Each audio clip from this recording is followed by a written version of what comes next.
오늘 본문의 생명의 말씀은 창세기 16장 16절과 17장 1절입니다. 하갈이 아브람에게 이스마엘을 낳았을 때에 아브람이 86세였더라. 아브람이 99세 때에 여호와께서 아브람에게 나타나서 그에게 이르시되 나는 전능한 하나님이라 너는 내 앞에서 행하여 완전하라. 아멘. 오늘 함께 읽은 이 본문의 생명의 말씀을 통해 우리의 평범한 일상 속에서 하나님의 역사하심을 체험하기 위해서는 어떤 것을 우리가 주의해야 되는지 함께 말씀을 통해 나눠보도록 하겠습니다. 사랑하는 성도 여러분, 여러분은 오늘 하루도 어제 하루도 앞으로의 삶도 주님이 부르시는 그날까지 하나님께서 함께 하신다는 사실을 믿으십니까? 아멘. 우리는 그 사실을 믿기에 오늘 이 새벽 시간 단잠을 깨어서 하나님께 예배 드릴 것이고요, 뿐만 아니라 내일의 삶 가운데 우리에게 다시 한번 기회가 주어진다면 그 하나님의 역사하심을 기대하며 하루하루를 살아갈 것입니다. 요셉도 이런 고백을 하였습니다. 창세기 31장 3절에 그들에게 이르되 내가 그대들의 아버지의 안색을 본즉 내게 대하여 전과 같지 아니하도다. 그러할지라도 내 아버지의 하나님은 나와 함께 계셨느니라. 아멘. 요셉이 그의 말년 가운데 아버지를 다시 한번 뵙고 뿐만 아니라 그의 인생을 이제 마무리를 지어가는 그런 상황 속에서 그의 마지막 고백입니다. 하나님께서 비록 나를 애굽이라는 이곳에 가족들과 떨어져 보내시기도 하셨고 때로는 이런 어려움도 있었고 그로 인하여서 아버지를 못 봤고 아버지는 이제 돌아가실 시간은 얼마 남지 않았지만 그럼에도 불구하고 내가 원망불평하지 않고 이 시간까지 살아올 수 있었던 이유는 하나님 내 아버지께서 나와 함께 계셨기 때문이다 라고 고백을 하고 있습니다. 우리의 고백이 오늘 하루를 살아가는 우리의 고백 또한 이와 같아야 될 줄 믿습니다. 나와 함께 하시는 하나님, 우리와 함께 하시는 그 하나님을 붙잡고 오늘 하루를 기대하며 살아갈 수 있는 저와 여러분 될 수 있기를 예수님의 이름으로 축복드립니다. 그런데 중요한 건 우리는 이 사실을 믿으며 살아가고 있습니다. 그렇다면 여러분은 얼마나 많은 것들을 하나님께서 인도해 주시기에 감사드리고 계신가요? 어쩌면 우리의 감사의 제목, 때로는 감사헌금을 드릴 때 우리의 평범한 일상보다는 어떤 큰 기적과 같은 일들에 우리는 감사할 때가 많이 있는 것 같습니다. 때로는 우리가 불가능할 거라고 생각했던 일들이 하나님의 은혜로 가능해지는 그 큰 일을 생각하며 하나님께 감사드립니다. 물론 그것이 잘못됐다는 것은 아닙니다. 다만 우리와 함께 계시는 하나님이 날마다 우리의 숨쉬는 순간순간마다 함께 계신다면 우리는 감사 또한 그 순간순간 함께 계신 하나님과 발맞춰 매일이 감사해야 될 것입니다. 그러나 우리는 그런 감사는 때론 잊을 때가 많이 있다라는 것이지요. 오히려 우리는 더 큰 일에만, 기적과 같은 일, 불가능한 일들에만 감사하고는 있진 않은지 우리는 생각해 볼 필요가 있다라는 것입니다. 그럼 우리는 왜 그렇게 큰 일에만 감사할까요? 그 이유는 어쩌면 우리의 삶 가운데 역사하시는, 근데 그렇게 역사하시는 하나님이 너무나 세심하게 역사하시는 그 세심함에 우리는 잊고 살아가는 것은 아닌가라는 생각이 듭니다. 하나님은 오늘 하루도 우리가 숨쉬며 지난주와 같은 일을 우리는 또한 보낼 것입니다. 그런데 그게 우리의 능력이 아니라 하나님이 나와 함께 계시기 때문에 오늘 하루를 살아간다면 우리는 이 또한 감사할 수 있지 않을까요? 하나님이 나는 잊고 있지만 하나님께서 나의 숨쉬는 것 같이 너무나 자연스럽고 우리 행동하는 것과 같은 너무나 자연스러운 그 세심함으로 인하여서 오늘 하루를 우리를 인도해 가신다면 우리가 어떻게 살아야 될까요? 우리는 이 세심한 하나님의 역사심을 잊을 때가 너무 많이 있다라는 것입니다. 그런데 이게 우리만의 문제이냐? 그렇지 않습니다. 엘리야도 마찬가지였습니다. 엘리야도 큰 기적을 몇 번이나 일으킵니다. 그런데 그가 마지막에 하나님 앞에 무릎 꿇고 자신의 목숨을 거둬달라라고 말할 때는 어떤 일이었냐면 더 이상 자신에게서 큰 일이 일어나지 않을 때, 큰 기적이 일어나지 않을 때였습니다. 오히려 이세벨이라는 큰 여왕이 자신을 죽인다라는 그 협박 가운데 겁을 먹고 도망갔던 것이 엘리야였습니다. 그러나 그런 엘리야에게 다시 한번 소명을 붙들어 주시고 다시 한번 그가 달려갈 길을 갈 수 있도록 해 주신 하나님의 역사하심은 큰 기적을 보여주신 것이 아니라 동굴 속에서 엘리야에게 들려주신 세밀한 음성이었습니다. 오늘 하루를 우리가 살아가는데 어쩌면 큰 기적과 같은 일은 안 일어나더라도 우리가 다시 한번 오늘 하루를 힘차게 승리하고 담대하게 살아갈 수 있는 이유 가운데 하나는 오늘 저와 여러분에게 세밀하게 말씀하시는 하나님의 음성일 것이고 하나님의 역사하심일 것입니다. 아브라함도 그 세밀함을 놓치고 살았습니다. 오늘 본문 두 구절은 매우 짧은 구절입니다. 그러나 이 매우 짧은 구절 가운데 시간이 얼마나 흐르냐면 무려 13년이라는 시간이 흐릅니다. 근데 이 13년이라는 시간 동안 아브라함에게는 매우 큰 중요한 시기였습니다. 왜냐하면 그에게 낳은 첫째 아들 이스마엘과 함께 동거동락했던 시기였기 때문입니다. 너무나 기쁘고 즐거운 시간들이었겠죠. 저와 여러분이 아마 손자나 또는 자녀를 낳았을 때, 첫째를 낳았을 때 그 기쁨을 한번 생각해 보셨으면 좋겠습니다. 매일이 기쁨이었을 것입니다. 아브라함도 마찬가지였습니다. 근데 중요한 건 이 13년간 하나님께서 아브라함에게 말씀하시는 일이 아무것도 없었습니다. 그렇다고 하나님께서 아브라함을 떠나셨던 것일까요? 아니요, 그렇지 않았을 것입니다. 하나님께서는 요셉의 아까의 고백처럼 아브라함과 늘 함께 하셨고 아브라함이 이끄는 가족들과 그 무리들을 지켜 보호해 주셨을 것입니다. 그러면 누가 무엇을 잊었느냐? 아브라함이 세밀하게 말씀하시는 하나님의 그 음성에 귀 기울이기보다 이스마엘이라는 아들에 집중했던 것이죠. 그러니 하나님께서 역사하시고 하나님께서 말씀하셨던 그 수많은 작고 세밀한 일들이 아브라함에게는 들리지 않았던 것입니다. 그러니 창세기 17장 1절 이후에 하나님께서 무엇이라고 말씀하시냐면 2절과 4절에 이렇게 말씀합니다. 내가 내 언약을 나와 너 사이에 두어 너를 크게 번성하게 하리라 하시니 아브라함이 엎드렸더니 하나님이 또 그에게 말씀하여 이르시되 보라 내 언약이 너와 함께 있으니 너는 여러 민족의 아버지가 될지라. 분명 아브라함을 부르셨을 때 창세기 12장과 15장에서 내가 너로 큰 민족을 이루게 할 것이다 라는 약속을 이미 주셨습니다. 근데 또 주신다라는 의미는 무엇이냐면 아브라함이 그 약속을 잊고 살았다라는 의미죠. 그러니 아브라함도 알았던 것입니다. 그래서 창세기 17장 3절 방금 읽어드린 성경 가운데 아브라함이 엎드렸더니 하나님 제가 주님의 말씀을 잊고 살았군요. 하나님 나에게도 날마다 세밀하게 말씀하시는 그 주님의 음성에 내가 귀 기울이기보다 다른 것에 정신이 팔려 하나님의 말씀을 잊고 살았군요 라는 것을 아브라함은 알았습니다. 그러니 하나님의 이 말씀 가운데 그는 엎드렸던 것이죠. 그리고 뿐만 아니라 하나님께서는 이렇게 행동했던 아브라함에게 다시 한번 약속해 주시고 말씀해 주십니다. 그렇지 아브라함아, 너의 평범한 일상 가운데 나는 너와 함께 하였고 너에게 세밀한 음성으로 말씀하였고 그 언약을 붙들며 살아갔어야 될 너가 어찌하여 지금 이스마엘이라는 귀한 아들로 인하여서 나의 말씀을 잊고 살아갔느냐 라고 말씀해 주십니다. 그리고 다시 한번 아브라함과 맺으셨던 약속을 상기할 수 있도록 말씀해 주십니다.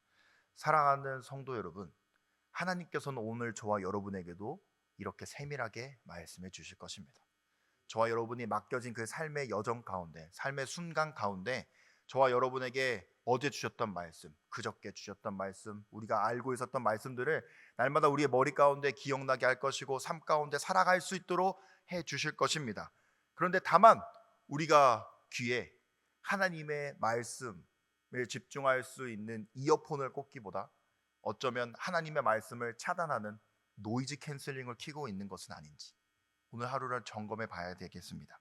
그리고 아브라함과 같은 과오보다는 아브라함이 이후에 하나님의 말씀을 붙들고 살아감으로써 그에게 역사하셨던 하나님의 큰 일이 있었던 것처럼 저와 여러분의 삶 가운데서 세밀하게 역사하시는 그 하나님의 음성에 귀 기울임으로 말미암아 우리의 인생이 더욱더 복되어질 수 있기를, 앞으로 더욱더 하나님의 큰 역사하심이 날마다 우리의 삶 가운데 일어날 수 있기를 예수님의 이름으로 축복드립니다. 그렇다면 우리는 이렇게 세밀하게 역사하시는 하나님의 음성을 듣기 위해서는 무엇을 해야 할까요? 간단합니다. 하나님의 말씀을 가까이 하는 것입니다. 하나님의 말씀을 가까이 한다라는 것을 우리가 이렇게 생각해 보셨으면 좋겠습니다. 저와 여러분이 정 모르는 외국어를 한번 배운다라고 생각해 보셨으면 좋겠습니다. 지금부터 ABC 영어를 배운다면 ABCD 그 나라의 알파벳을 배울 것이고요. 그 언어를 공부를 하다 보면은 단어를 외우게 될 것이고 단어를 외우게 되다 보면은 어떤 이제 짧은 문장들을 이해하고 받아들이게 될 것입니다. 하나님의 말씀도 마찬가지입니다.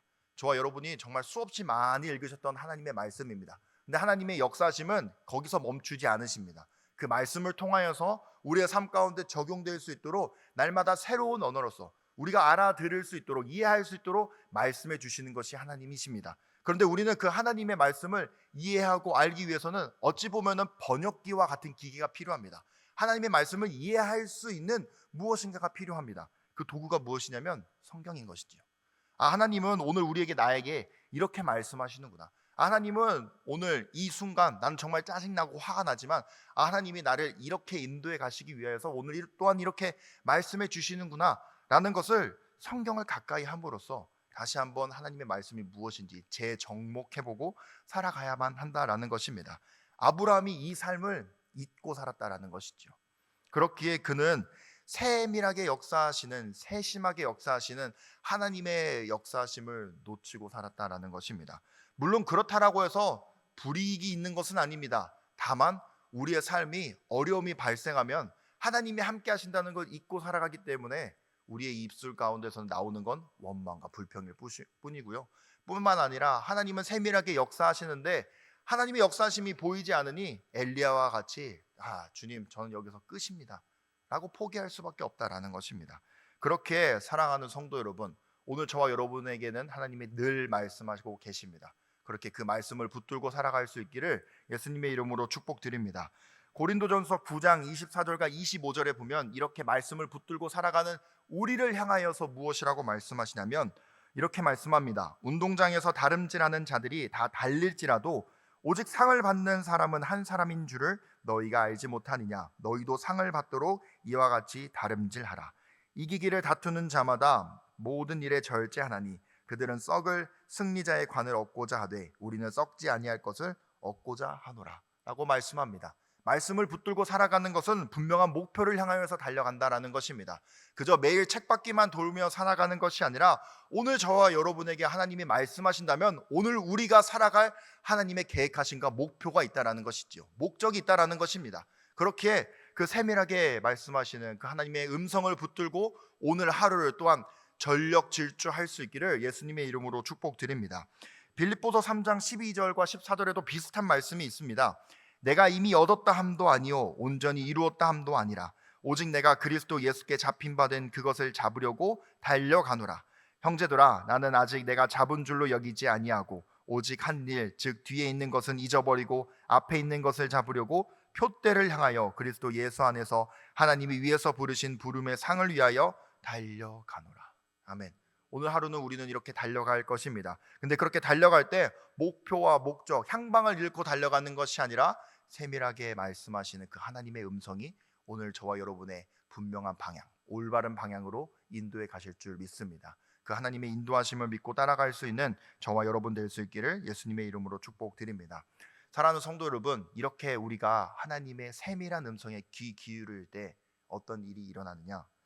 이런 일이 일어납니다. 창세기 17장 19절과 22절에 하나님께서 무엇이라고 말씀하시냐면 너가 아들 이스마엘을 얻은 걸로 끝난 줄 알지? 아니야. 내가 너와 약속했던 그 약속과 축복은 이제부터 시작이야 라는 말씀을 이뤄주시면서 이로부터 약 몇 년 후에 1년 후에 아브라함은 이삭을 낳습니다. 우리가 세밀한 음성에 귀 기울이며 살아갈 때 하나님의 말씀은 저 멀리 있는 것이 아니라 오늘 저와 여러분의 가까이에 있다라는 사실을 잊지 않으시길 예수님의 이름으로 축복드립니다. 그 말씀은 저 멀리에서 저 사람에게만 역사하는 것이 아니라 하나님의 세밀한 음성에 귀 기울이는 모든 이들에게 늘 가까이 다가오고 그 말씀은 우리의 삶 가운데 반드시 분명히 역사할 것입니다. 그 역사하심을 보여주시기 위해서 하나님은 아브라함 이 13년간 기다리셨고 다시 한번 말씀하셨고 그것을 이루어 주셨다라는 사실입니다. 그렇게 저와 여러분의 삶 가운데서도 이런 세밀한 음성으로 우리에게 말씀하시는 하나님을 붙들고 살아감으로 말미암아 하나님의 말씀들이 우리의 삶 가운데 날마다 펼쳐지고 축복들이 이루어질 수 있기를 예수님의 이름으로 축복드립니다. 이제 말씀 맺도록 하겠습니다. 사랑하는 성도 여러분, 평범한 일상은 누구에게나 지속됩니다. 그러나 그렇게 지속되는 삶을 우리가 어떻게 살아가느냐에 따라서 우리의 먼 미래는, 내일의 삶은 달라질 것입니다. 그렇다면 저와 여러분은 오늘 하루 어떻게 살아가시겠습니까? 그저 지난주 월요일처럼 지나왔던 삶을 살아가시겠습니까? 아니면 오늘 나눴던 말씀처럼 다시 한번 우리에게 세밀하게 말씀하시는 그 하나님의 말씀에 귀 기울여 그 말씀 붙들고 살아가시겠습니까? 오늘 저와 여러분은 이 말씀을 들었습니다. 그리고 이 말씀을 듣는 것으로만 끝나는 것이 아니라 오늘 다시 한번 우리의 마음 가운데 새기셨을 것입니다. 그렇다면 오늘 저와 여러분에게 말씀하시는 그 하나님으로 말미암아, 비록 그 하나님이 너무나 세밀하게 세심하게 역사하시기에 때로는 잘 안 들려 너무나 집중해야 되는 그런 순간이 있다 하더라도 집중하여서 그 하나님의 말씀을 붙들고 살아갈 수 있기를, 그러므로 말미암아 하나님의 역사하심과 말씀이 저와 여러분의 삶 가운데 오늘 하루도 이루어지며 누리며 살아갈 수 있기를 예수님의 이름으로 축복드립니다. 기도하겠습니다. 하나님 감사합니다. 우리들이 날마다 평범한 일상을 살아감으로 말미암아 하나님의 말씀에 귀 기울이기보다 우리에게 이루어지고 지금 당장 내 손에 잡히는 일들에 집중하고 살아갈 때가 너무나 많이 있었음을 주님 앞에 고백합니다. 주님, 저희들이 다시 한번 이 말씀을 붙들고 살아갈 것입니다. 우리에게 말씀하시는 그 하나님의 음성에 귀 기울이며 살아갈 수 있도록 도와주옵시고, 오늘 하루 그 음성으로 말미암아 그 말씀을 붙들고 살아감으로 말미암아 오늘 하루의 삶이 승리하고 이전보다 더 감사가 풍부하며 기쁨이 넘치는 하루가 될 수 있도록 인도하여 주옵소서. 주님은 우리와 함께 하신다고 말씀하신 것처럼 그 함께 하시는 그 주님 손잡고 오늘 하루를 담대하게 기쁨으로 살아가기에 부족함이 없도록 우리를 인도하여 주옵소서. 이 시간 새벽을 깨우며 하나님께 예배드리며 뿐만 아니라 하나님께 예물 또한 올려드립니다. 감사의 제목이 있어 드리는 이 감사가 오늘로서 끝나는 것이 아니라 매 순간 모든 순간마다 하나님께 감사드리는 일들이 차고 넘칠 수 있도록 주님 축복하여 주옵시고, 그로 인하여서 주님 부르시고 주님께서 역사하시고 주님 계획하시는 그 모든 것들이 성도님의 삶 가운데, 이 시간 예배드리는 모든 성도님의 삶 가운데 이루어질 수 있도록 주님 인도하여 주옵소서. 하나님께 오늘 하루를 맡겨드리며 감사드리며 예수님의 이름으로 기도드립니다. 아멘.